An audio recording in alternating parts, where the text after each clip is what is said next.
What's going on, guys? Welcome back to another War Thunder video. Today we're on the dev server for patch 2.0.0.8. That's a mouthful, isn't it? This is the new power update that's coming out on probably mid-November 2020. And I wanted to cover some tips that I have for you so that you can prepare yourself for the new update. Some things that I like to do is to start grinding silver lions right now. It doesn't matter what mode, what lineup you have. Pick a vehicle and or a lineup that you personally do well with and just grind lions. This patch is going to be an expensive one by the looks of it, as are many of these patches nowadays, because so many of the vehicles are high tier vehicles, and this one is no exception. Second thing is, start setting yourself up for success. You'll notice that I'm currently grinding the STRV81. I'm 3,300 RP away from it. And so what I'm planning on doing is using my Talisman Delatorn to finish that out. Now I've got some various modifications here that are partially researched. But one of the things that I have done is I've staggered some of my research so that this second tier, I only need one more research and I'll have this tier completed. And once I do, I'll get a research tier completion bonus. And just for the purposes of giving you a demonstration as to what happens, let's just spend 120 gold. And since I completed that second tier of modifications, I get 1,520 research that goes to my STRV81. And you can do the same thing with these other ones. Obviously you would not be necessarily spending gold, but I'm just doing this for the purposes of demonstration. And before you know it, you'll end up having the STRV81 fully researched. I've done this with numerous vehicles over the years. The last thing I want you to do is to pay attention to where the vehicles fall in the tech tree. For example, the STRV122B PLSS, which is a new Swedish tank. If you want that, research the STRV line. Pretty straightforward. It's basically the exact same thing as the 122. Functionally, it's the same, but you basically have a backup of the STRV 122 this way. The SK60B, I'll show you that right here. It's a beautiful looking aircraft. If you want to prepare yourself for that, research this tier in the Swedish tech tree, and you'll be all set for that. France, they got a Leclerc S2 that follows the Leclerc, obviously. The Lorraine 37L is right here, battle rating 1.3. The P47D is a premium. It is right here, battle rating 4.3. Tier 3. It's right around 1,400 gold in eagles. It does not include, well, actually it does include bombs, I'm sorry. The new German one does not. This one does not come with any rockets either, so it's just the trusty 850 caliber machine guns. I will say, the skin looks beautiful. Here's what the Lorraine 13 looks like, or excuse me, the Lorraine 37. And the Leclerc S2.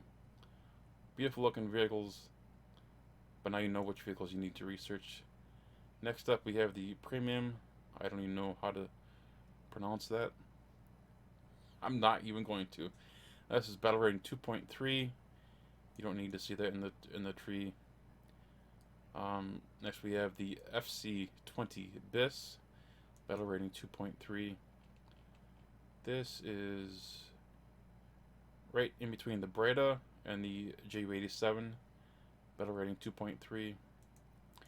Lastly, for Italy, we have the Leopard 185, battle rating 9.0. And it follows the OF40 Mark IIA at battle rating 9.0.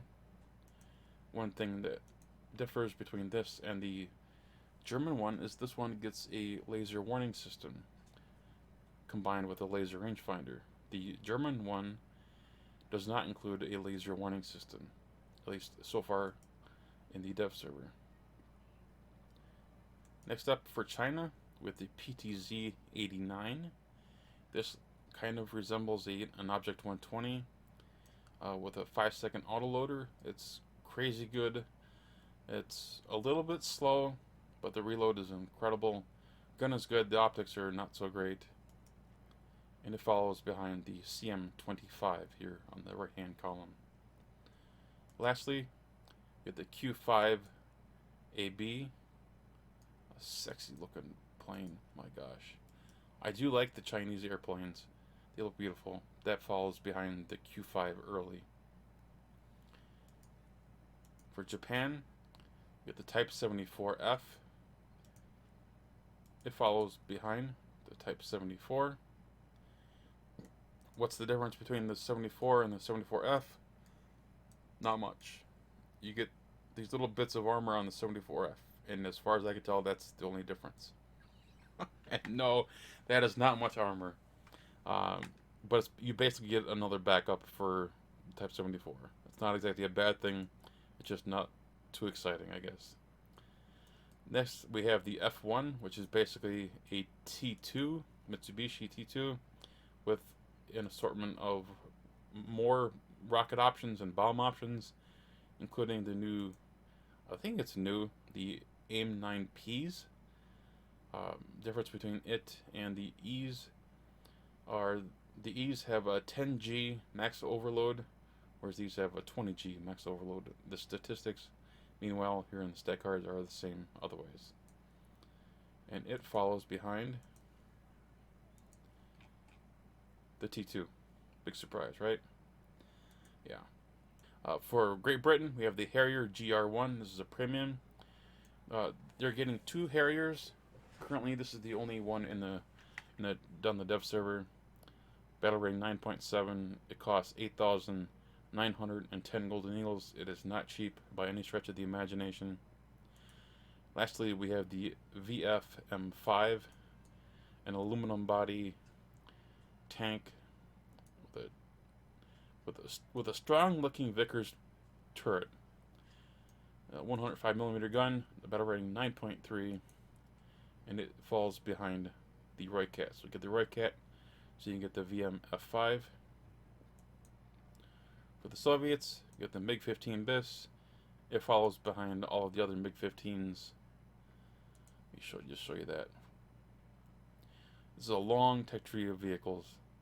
That MiG line, holy smokes. Lastly, they have the T-72AV. It's not bad at all. T-72AV is going to be very powerful.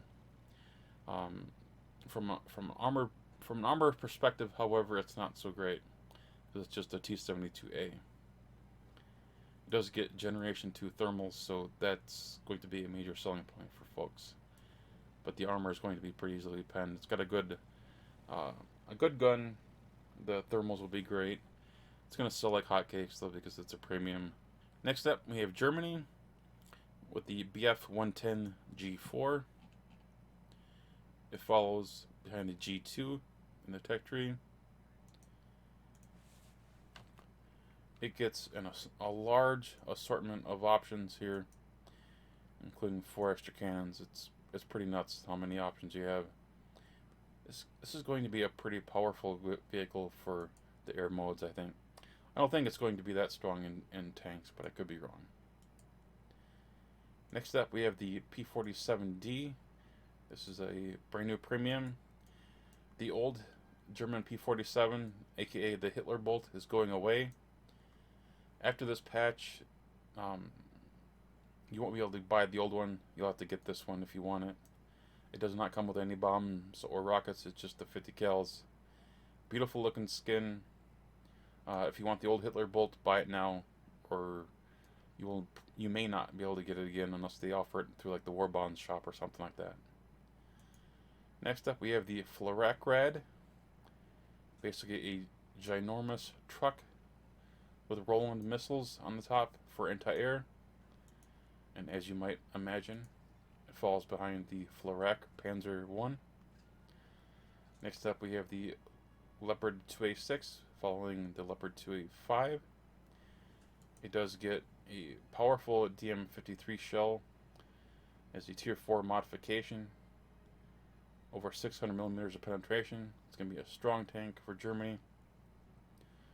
Lastly, we have the Leopard 1A5, which falls behind the Leopard A1 at battle rating 9.0. It does get DM33 as a Tier 4 modification.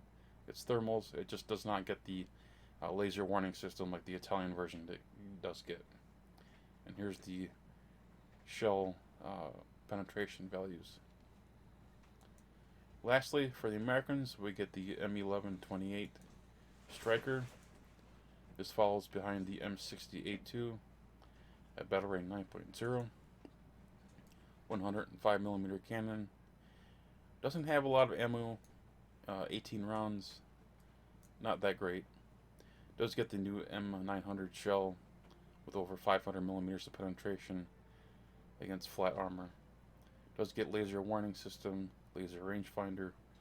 Thermals are a Tier 1 modification. Stock ammo is actually APF STS, but it seems like it's also the same as the Tier 1 modification upgrade, so I don't know if that's just a dev server bug or what. But yeah, it's an interesting vehicle to be sure. Anyway guys, I hope you all enjoyed today's video. If you did, hit that thumbs up button, and of course if you're new to the channel, please subscribe. Take care guys.